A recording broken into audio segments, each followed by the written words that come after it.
வணக்கம். இது SKS garden.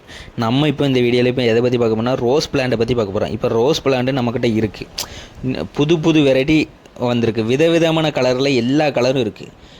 ஊட்டி rose இருக்குது, காஷ்மீர் ரோஸ் இருக்குது, பன்னீர் ரோஸ் இருக்குது, பட்டன் ரோஸ் இருக்குது.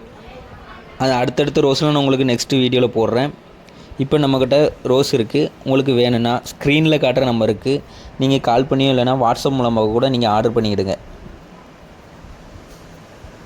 ரோஸை நம்ம வெயில் காலத்தில் எப்படி நம்ம பாதுகாக்கலாம், அதாவது வெயிலில் நம்ம வாங்கினா ஒரு வேளை இதாகிடக்கூடாது, பூ அதாவது காஞ்சி போயிடக்கூடாது அப்படின்னு சொல்லி நீங்கள் நினைப்பீங்க. அப்படிலாம் ஒரு பயமும் வேண்டாம். அந்த வெயிலில் வளர்க்குறதுக்கு ஒரு சில டிப்ஸு. நீங்கள் வெயிலில் என்ன பண்ணணுன்னா, அதாவது பூ வெரைட்டியை பொறுத்தவரையும் வைங்களேன், அதிகமான வெயிலில் வைக்கக்கூடாது. அது மொதல் கண்டிஷன். ரெண்டாவது நம்ம அந்த பிளான்ட்டை மிதமான வெயிலில் வைக்கணும். அந்த மாதிரி வெயிலில் வச்சாலே செடி நல்லா வளரும். காலையில் ஒரு ட்ரிப்பு தண்ணி ஊற்றணும். மதியம், அதாவது மதிய டைமில் கொஞ்சம் தண்ணி மேலே இலையில் படுற மாதிரி தண்ணி ஊற்றணும். ஈவினிங்கில் நல்லா தண்ணி ஊற்றணும்.